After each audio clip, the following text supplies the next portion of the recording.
नमस्कार दोस्तों, फ्रीटवेयर क्लासेज में आपका एक बार फिर से स्वागत है। आपका बहुत बहुत अभिनंदन है। देखिए, आज हम संस्कृत के संज्ञा प्रकरण के बेहद महत्वपूर्ण प्रश्न लेकर के आ रहे हैं। ये प्रश्न संस्कृत के किसी भी प्रतियोगी परीक्षा से रिलेटेड संबंधित जो भी तैयारी करें उनके लिए बहुत महत्वपूर्ण होने वाले हैं, विशेष रूप से रीट के लिए। तो इस वीडियो को शुरुआत से लेकर के अंत तक ज़रूर देखें, क्योंकि ये वीडियो आपके लिए बहुत ही उपयोगी साबित होने वाला है। इसमें संज्ञा प्रकरण में माहेश्वर सूत्र, उच्चारण स्थान, प्रयत्न से संबंधित बहुत शानदार प्रश्न आपको मिलेंगे। तो इसी प्रक्रिया को मैं आज स्टार्ट करता हूँ, प्रारंभ करता हूँ। तो इसमें इस प्रक्रिया में पहला प्रश्न है अपना कि माहेश्वर सूत्राणि केन प्राप्तानि, माहेश्वर सूत्र किससे प्राप्त हुए हैं। देखिए, ऑप्शन ए है पतंजलिना, ऑप्शन बी है कात्यायनेन, ऑप्शन सी है पाणिनिना, ऑप्शन डी है माहेश्वरेन। देखिए, प्रश्न बहुत शानदार है। कई बार कंफ्यूज हो जाते हैं अपन कि माहेश्वर सूत्र केन प्राप्तानि और कुतः प्राप्तानि, इसमें कंफ्यूज होता है। कंफ्यूज होने की आवश्यकता नहीं है। इस प्रश्न का जो राइट आंसर होगा वो क्या होगा, पाणिनिना। क्या होगा, पाणिनिना। आगे बात करते हैं प्रश्न नंबर 2 की। तो प्रश्न नंबर 2 हमारा ये है कि प्रश्न नंबर 2 है कि माहेश्वर सूत्राणि कुतः प्राप्तानि, कि माहेश्वर सूत्र कहाँ से प्राप्त हुए हैं। ऑप्शन ए है भगवते, ऑप्शन बी है ब्राह्मणे, ऑप्शन सी है रामात, ऑप्शन डी है महेश्वरात। तो इसका जो सही उत्तर होगा वो क्या हो जाएगा, महेश्वरात। क्या हो जाएगा, महेश्वरात। आपको बता दूं कि केन अगर आता है प्रश्न में प्रश्नवाचक शब्द के रूप में तो आपको करना है पाणिनिना, और कुतः आता है तो आपका जो उत्तर होगा वो होगा महेश्वरात। ठीक है, ये कंफ्यूज आपको दूर हो गया होगा आपका।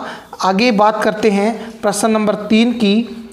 माहेश्वर सूत्राणाम अन्ते वर्णानाम का संज्ञा। बहुत महत्वपूर्ण प्रश्न है, बार बार एग्जाम में रिपीट होने वाला प्रश्न है कि माहेश्वर सूत्र में अंतिम वर्ण की क्या संज्ञा होती है। तो ऑप्शन ए हल संज्ञा, बी घु संज्ञा, से इत संज्ञा, दे वर्ण संज्ञा।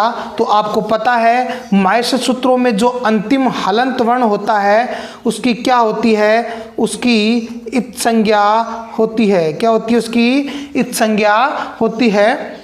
तो देखिए, इसका उत्तर हो जाएगा ऑप्शन से। क्या हो जाएगा, ऑप्शन ए से। आगे बात करते हैं प्रश्न नंबर 4 की।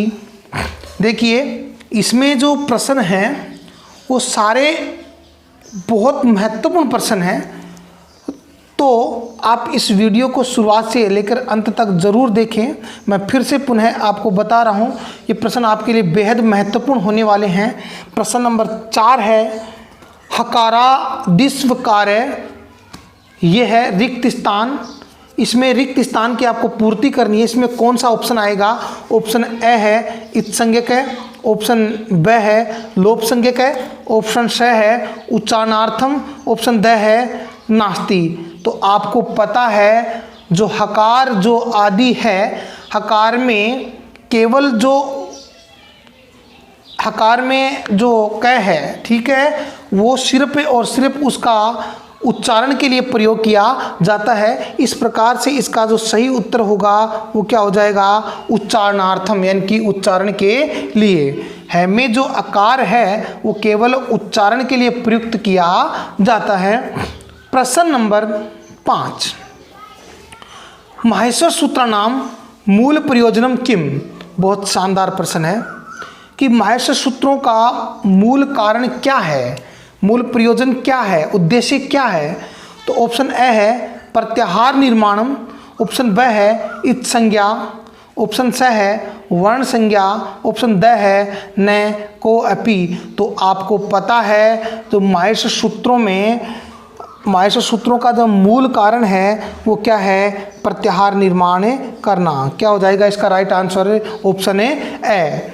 कि माहेश्वर सूत्रों का मूल प्रयोजन प्रत्याहार निर्माण करना है। देखिए इस वीडियो में कुछ प्रश्न आपको संस्कृत में मिलेंगे, कुछ प्रश्न आपको हिंदी में मिलेंगे, दोनों का मिक्स करके ये प्रश्न मैंने बनाए हैं। प्रश्न नंबर 6, लघु सिद्धांत कौमुद्याम कति प्रत्याहारा, बहुत महत्वपूर्ण प्रश्न है। देखिए सामान्यतः अगर प्रत्याहारों की संख्या की बात की जाए तो 44 होते हैं। अगर लघु सिद्धांत कौमुदी में पूछा जाता है तो उसका जो उत्तर होगा वो क्या होगा, 42। क्या होगा, 42। कि माहेश्वर सूत्रों में लघु सिद्धांत कौमुदी में जो प्रत्याहार हैं उन प्रत्याहारों की संख्या कितनी होती है, 42। प्रश्न नंबर 7, लन मध्य तु अकार किमर्थम, कि लन के मध्य में स्थित अकार किस लिए है। तो ऑप्शन ए है इत संज्ञा, ऑप्शन ब है उच्चारणार्थम, ऑप्शन स है अनेकार्थम, ऑप्शन द है व्यर्थ है। देखिए लन मध्य तु अकार है, यानी कि लन में स्थित जो आकार है, लन में स्थित जो आकार है वो किमर्थम, वो किसके लिए है, वो किसके लिए है। तो मैं आपको बता दूं कि लन में जो स्थित आकार है वो इत संज्ञक है। क्या है वो, इत संज्ञक। इसका उत्तर होगा ऑप्शन ए। आगे बात करते हैं प्रश्न नंबर 8 की, कि अण प्रत्याहार में पर अण का ग्रहण कब होता है। अण प्रत्याहार में जो अण है, पर यानी बाद वाला जो अण है, इसका ग्रहण कब होता है, इनकी इसको कब शामिल किया जाता है, बहुत महत्वपूर्ण प्रश्न है। ऑप्शन ए है अनुदित सवर्ण से चा प्रत्यय में, ऑप्शन ब है ढलोपस से दृगोहण में, ऑप्शन स है के अण में, ऑप्शन द है इन तीनों सूत्रों में। तो मैं आपको बता दूं कि अण प्रत्याहार में जो बाद वाला अण है वो अनुदित सवर्ण से चा प्रत्यय सूत्र में ग्रहण किया जाता है। तो इसका उत्तर हो जाएगा ऑप्शन ए।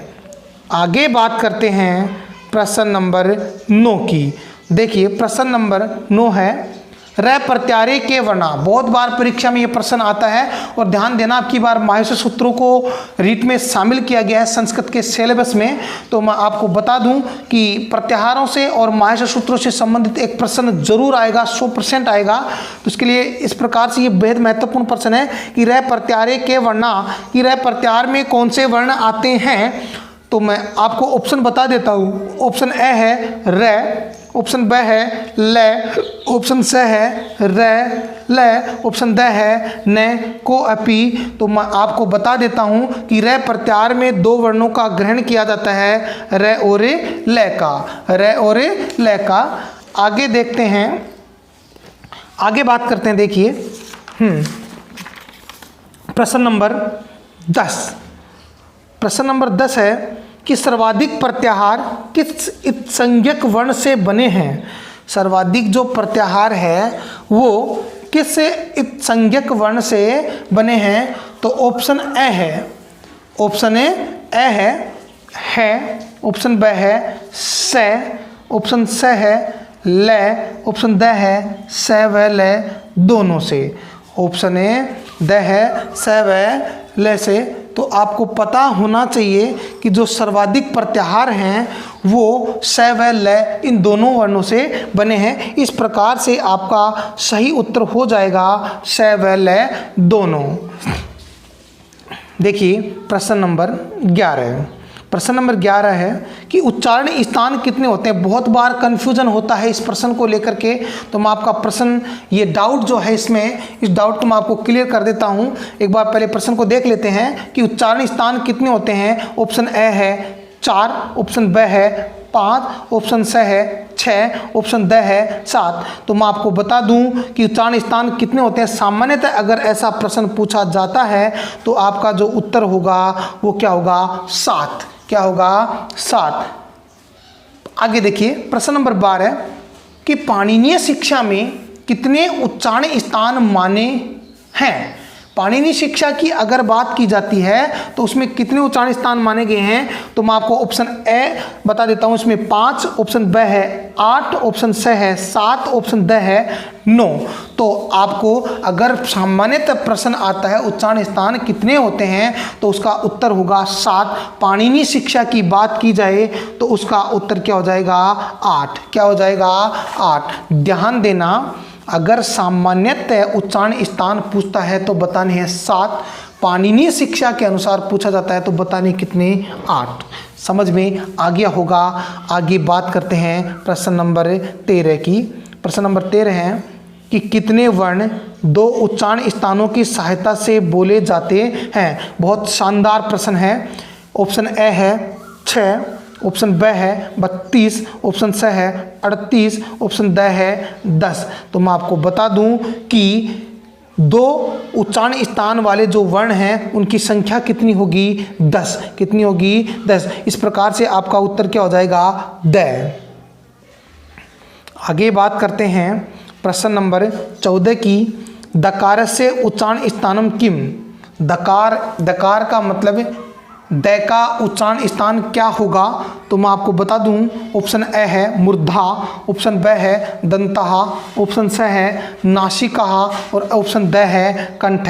तो मैं आपको बता दूं कि तय वर्ग में जो द आता है तो ऋतु सा नाम दंता सूत्र से इसका जो उत्तर हो जाएगा वो क्या हो जाएगा दंता, यानी कि ऑप्शन ब आपका सही हो जाएगा। आगे बात करते हैं प्रश्न नंबर 15 की। अण्य वर्णस्य उच्चारण स्थानम।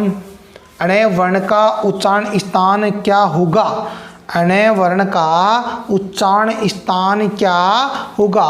देखिए, अब अण्य वर्ण की बात की जाती है, यहाँ पर थोड़ा सा आपको एक डाउट भी है और मैं आपको बता देता हूँ फिर से कि इस प्रकार का प्रश्न आता है। तो अण्य वर्ण से देखिए, प्रश्न फिर से पढ़ लेते हैं। अण्य वर्ण से उच्चारण स्थानम किम, कि अण्य वर्ण का उच्चारण स्थान क्या होगा।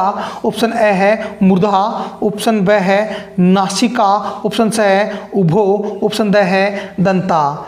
देखिए, अगर ऑप्शन में मूर्धा और नासिका दोनों दिए आते हैं तो इन दोनों को उत्तर के रूप में स्वीकार करना होगा। इस प्रकार से इसका उत्तर हो जाएगा उभो यानी दोनों। कैसे हुए मैं बता देता हूँ कि टैवर्ग जो होता है, टैवर्ग का जो अंतिम जो अक्षर होता है, वर्ण होता है, वो क्या होता है अण्य।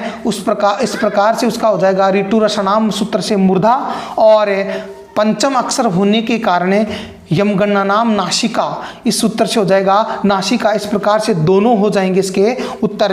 आगे देखिए प्रश्न नंबर 16 कि द्विस्थानीय वर्ण क, कि द्विस्थानीय वर्ण कौन सा है। तो मैं आपको बता देता हूँ इसका ऑप्शन के रूप में क्या क्या है। ऑप्शन ए है ए, ऑप्शन ब है औ, ऑप्शन स है वह, ऑप्शन द है सर्वे। तो मैं आपको बता देता हूँ कि ये जो तीनों वर्ण हैं ये तीनों ही द्विस्थानीय वर्ण हैं। इस प्रकार से इसका उत्तर हो जाएगा क्या सर्वे। क्या हो जाएगा सर्वे। क्या हो जाएगा सर्वे। क्योंकि देखो ए औ और वह एका ए देता कंठ तालु, ठीक है, उदोतो कंठोष्टम वकार से दंतोष्टम। इस प्रकार से दो उच्चारण स्थान होने के कारण इनको द्विस्थानीय वर्ण भी कहा जाता है। आगे बात करते हैं प्रश्न नंबर 17 की। देखिए, मैं आपका ज़्यादा टाइम ख़राब नहीं कर रहा हूँ, थोड़ा जल्दी प्रश्नों को रिपीट कर रहा हूँ क्योंकि आपका ज़्यादा टाइम ख़राब ना हो और आप अधिक से अधिक इसके वीडियो से लाभ ले सकें, क्योंकि ज़्यादा टाइम ख़राब करने का कोई फ़ायदा नहीं है। प्रश्न नंबर 17 है। प्रश्न नंबर 17 की बात करते हैं कि कंठ तालव्य वर्ण कै, कि कंठ तालव्य वर्ण कौन सा है। कंठ तालव्य वर्ण कौन सा है। ऑप्शन ए है ओ, ऑप्शन ब है औ, ऑप्शन स है उभौ, ऑप्शन द है ऐ। तो मैं आपको बता दूं कि ए और ऐ का जो उच्चारण स्थान होता है वो कंठ तालव्य होता है और इसका राइट आंसर हो जाएगा ऑप्शन द। क्या हो जाएगा ऑप्शन द, क्योंकि इस सूत्र से ए देतो कंठ तालु से ए और ऐ का ये दोनों किस में आ जाएंगे कंठ तालव्य में आ जाएंगे। किस में आ जाएंगे कंठ तालव्य में। देखिए आगे बात करते हैं कि मैं वर्णस्य उच्चारण स्थानम किम। यहाँ से आपका एक डाउट और क्लियर हो जाएगा कि मैं वर्ण का उच्चारण स्थान क्या है। ऑप्शन ए है ओष्ठ, ऑप्शन ब है नासिका, ऑप्शन स है ओष्ठनासिके, ऑप्शन द है तालु। तो मैं आपको बता दूं, पहले भी मैंने आपको बताया था कि मैं वर्ण जो है उसका देखिए पै वर्ग में होने के कारण उपधमानिया नाम ओष्ठो से ओष्ठ हो जाएगा और यमगणा नाम नासिका से नासिका हो जाएगा। इस प्रकार से ओष्ठ नासिके इसका राइट आंसर हो जाएगा। तो ऑप्शन स है आपका सही उत्तर होगा। आगे बात करते हैं प्रश्न नंबर 19 की। बहुत शानदार प्रश्न है।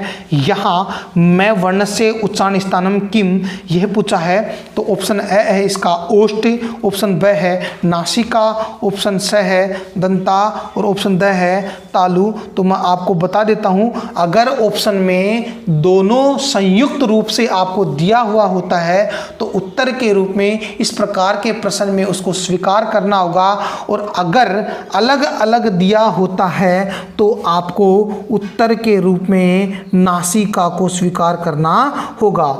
नासिका को यहाँ कौन सा प्रश्न था? सॉरी प्रश्न नंबर 19 था। तो आपको नासिका को स्वीकार करना होगा।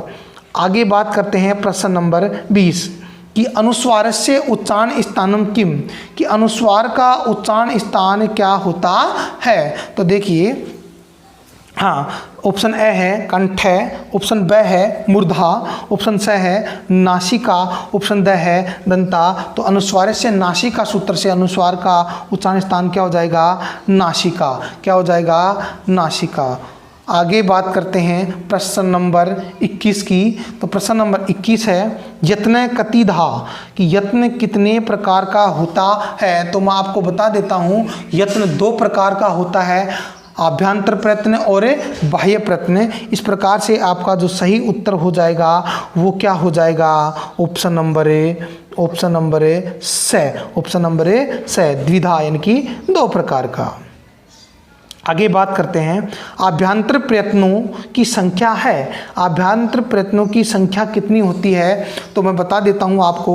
ऑप्शन ए है 2, ऑप्शन ब है 5, ऑप्शन स है 6 और ऑप्शन द है 8। तो मैं आपको बता देता हूँ कि आभ्यंतर प्रयत्न कितने होते हैं? 5 होते हैं। वो 5 कौन कौन से होते हैं मैं बता देता हूँ। पहला है स्पृष्ट यत्न, दूसरा होता है ईषत स्पृष्ट यत्न, और तीसरा होता है ईषत विवृते, चौथा होता है विवृते और 5वां होता है समवृते। ठीक है, ये 5 आपके आभ्यंतर प्रयत्न होते हैं। आगे बात करते हैं प्रश्न नंबर 23 की कि अंतस्थ वर्णों के लिए आभ्यंतर प्रयत्न है। अंतस्थ वर्णों के लिए आभ्यंतर प्रयत्न है। तो ऑप्शन ए है आपका स्पृष्टे, ऑप्शन ब है ईषत स्पृष्टे, ऑप्शन स है विवृते और ऑप्शन द है ईषत विवृते। तो मैं बता देता हूँ कि अंतस्थ वर्णों के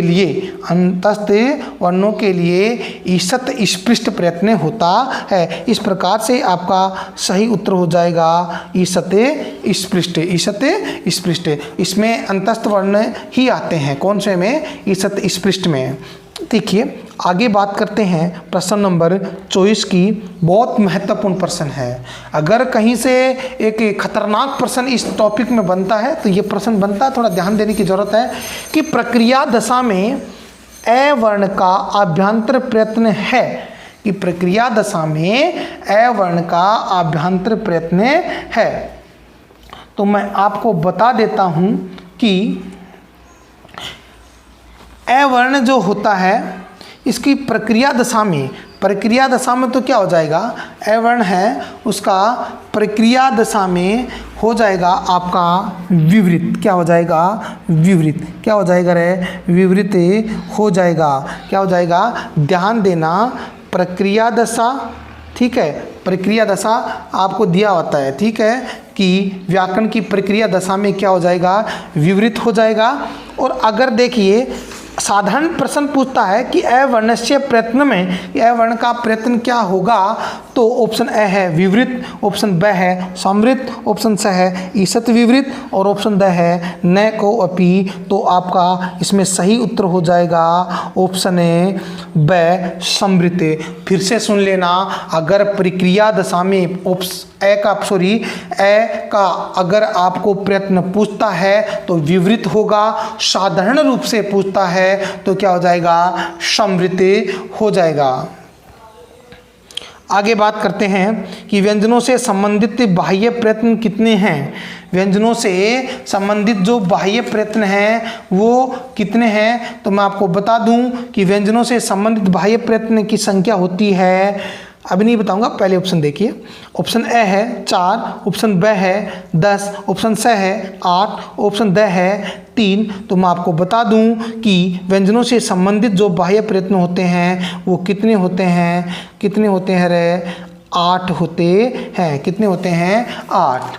आगे बात करते हैं प्रश्न नंबर 27 की कि निम्नलिखित में से किसका कोई चिन्ह नहीं होता। निम्नलिखित में से किसका कोई चिन्ह नहीं होता, तो ऑप्शन ए है उदात्त, ऑप्शन ब है अनुदात्त, ऑप्शन स है स्वरित, ऑप्शन स है स्वरित और ऑप्शन द है कोई नहीं। तो मैं आपको बता देता हूँ कि यहाँ पर जो उदात्त, अनुदात्त और स्वरित, ठीक है, इसमें से जो कौन सा उदात्त होता है उसका कोई चिन्ह नहीं होता है, तो इसका सही उत्तर क्या हो जाएगा, ऑप्शन ए। आगे बात करते हैं प्रश्न नंबर 28 कि हकार के यत्न हैं। बहुत शानदार प्रश्न है, ध्यान देना, इम्पोर्टेंट प्रश्न है, गजब का प्रश्न है। यहाँ आपको मैं बता देता हूँ कि हकार के यत्न होते हैं वो कौन से होंगे। ऑप्शन ए है विवृत संवार नाद घोष, ऑप्शन ब है विवृत संवार नाद अघोष, ऑप्शन स है संवार नाद घोष महाप्राण, ऑप्शन द है समृत संवार नाद और घोष। तो मैं आपको बता देता हूँ कि इसका जो सही उत्तर होगा ऑप्शन स संवार नाद घोष, संवार नाद घोष। वो कैसे हो जाएगा कि देखिए संवार नाद घोष में अपन ने पढ़ा था कि हसै संवार नाद घोषा च, कि हस वर्ण जिसमें कौन कौन से आए थे, है, य, व, र, ल और वर्ग का तीसरा चौथा पांचवा वर्ण किस में आएंगे, संवार नाद घोष में आएंगे। तो है आ गया, इसलिए संवार नाद घोष हो गया। और महाप्राण आया, महाप्राण में मैंने बताया था कि सल जो प्रत्याहार होता है स और है, ये किस में आएंगे, महाप्राण में आएंगे। इस प्रकार से ही आपका ऑप्शन नंबर स इसका सही आंसर हो जाएगा। प्रश्न नंबर 29 है कि स के यत्न हैं। स के यत्न हैं, स के कौन से यत्न हैं, तो मैं आपको बता देता हूँ कि स के कौन कौन से यत्न होंगे। स के यत्नों की बात की जाए तो ऑप्शन ए है इसमें ईसत स्पृष्ट विवार श्वास, अघोष अल्प प्राण, ये ऑप्शन ए। ऑप्शन ब है ईसत विवृत विवार श्वास अघोष महाप्राण, ऑप्शन स है स्पृष्ट संवार नाद घोष महाप्राण और ऑप्शन द है कोई नहीं। तो मैं आपको बता देता हूँ कि यहाँ पर ये बहुत महत्वपूर्ण प्रश्न है, इसको थोड़ा सा आप ध्यान से देखना। देख लीजिए एक बार, मैं आपको बता देता हूँ कि प्रश्न नंबर 29 में मैंने बताया कि स के यत्न होते हैं, तो महाप्राण तो हो गया, ठीक है, स के। अब विवार श्वास और अघोष, विवार श्वास और अघोष कैसे आए कि खरो विवार श्वासा अघोषा च, मैंने बताया था कि वर्ग का पहला दूसरा वर्ण और स तीनों से जिनमें आएंगे वो विवार श्वास अघोष हो जाएगा। और ईसत विवृत क्यों आया, ईसत विवृत इसलिए आया कि उसमें जो वर्ण होते हैं उसमें स को स्वीकार किया जाता है। इस प्रकार से इसका सही उत्तर हो जाएगा ऑप्शन ब। आगे बात करते हैं प्रश्न नंबर 30 की। तो प्रश्न नंबर 30 है आपके सामने कि प्रत्येक वर्ण के कितने आभ्यंतर यत्न होते हैं। प्रत्येक वर्ण के कितने आभ्यंतर यत्न होते हैं। ऑप्शन ए है 1, ब है 2, ऑप्शन स है 4 और ऑप्शन द है 5। तो मैं आपको बता देता हूं कि चाहे स्वर का हो चाहे व्यंजन का हो, प्रत्येक वर्ण का आभ्यंतर यत्न मात्र और मात्र कितना होगा, 1 होगा। आगे बात करते हैं प्रश्न नंबर 31 की कि अष्टाध्यायी का अंतिम सूत्र है। अष्टाध्यायी का अंतिम सूत्र है, ऑप्शन ए है अदेंग गुणय, ब है वर्धिरादेश, ऑप्शन स है ए, ऑप्शन द है हलंत्यम में। तो मैं आपको बता दूं कि इसका राइट जो आंसर हो जाएगा ऑप्शन है स, ए इसका अंतिम सूत्र होता है। ऑप्शन स इसका उत्तर हो गया। आगे देख लेते हैं, बात करते हैं प्रश्न नंबर 32 की। कति स्पर्श वर्ण, स्पर्श वर्ण कितने होते हैं सबको पता है, नॉर्मल सा प्रश्न है, डायरेक्ट आंसर बता देता हूँ। 25 स्पर्श वर्ण होते हैं। प्रश्न नंबर 33 की बात करते हैं कि के यम वर्णा, कि यम वर्ण कौन से होते हैं, कि यम वर्ण कौन से होते हैं। तो ऑप्शन ए है कम, खम, गम, घम, ब है कु, खु, बु, बु, स है कुम, खुम, घुम, घुम, द है को, अपीन है। तो मैं आपको बता देता हूँ 4 यम वर्ण होते हैं, कुम, खुम, गुम और घुम, ये यम वर्ण होते हैं। और यम वर्णों को लेकर के कि यम वर्ण कैसे होते हैं और इनकी पहचान कैसे की जाती है, मैंने आपको वहाँ पर बता दिया था कि यम वर्ण कैसा होता है, यम वर्ण की पहचान कैसे की जाती है। आप उसके लिए वीडियो देख सकते हैं और वीडियो में आपको ये मिल जाएगा यम वर्णों का कि यम वर्ण कैसा होता है। मैं फिर से आपको बता देता हूँ कि वर्ग का, देखिए वर्ग का पहला, दूसरा, तीसरा, चौथा वर्ण आता है, उसके बाद में वर्ग का पहला, दूसरा, तीसरा, चौथा वर्ण आता है। और इसके बाद में अगर क्या आता है, 5वां वर्ण आता है। तो दूसरे वाला जो पहला, दूसरा, दूसरी साइड में दूसरा, पहला, दूसरा, तीसरा, चौथा वर्ण होता है, वो ही क्या हो जाएगा, यम वर्ण हो जाएगा। ठीक है, वीडियो देख सकते हैं आप इसका। प्रश्न नंबर 30 कि प्रत्येक वर्ण के कितने प्रश्न नंबर 34, संस्कृत वर्णमाला में कितने वर्ण हैं। संस्कृत वर्णमाला में कितने वर्ण हैं, साधारण सा प्रश्न है। कितने हो जाएंगे, 42। टोटल कितने हो जाएंगे, 42। 33 और 9 कितने होंगे, 42। 33 व्यंजनों के और 9 स्वरों के। आगे बात करते हैं अंतिम और शानदार प्रश्न, पाणिनीय शिक्षा के अनुसार संस्कृत में कितने वर्ण होते हैं। पाणिनीय शिक्षा की बात की जाए तो 63 और 64, और साधारणतः पूछे तो 42। देखिए आज के ये 35 प्रश्न बहुत शानदार प्रश्न है, इसको आप गहनता से पढ़िएगा। इनमें से आपको संख्या प्रकरण में इनमें से आपका प्रश्न जरूर आ जाएगा, इनसे बाहर कुछ नहीं जाएगा।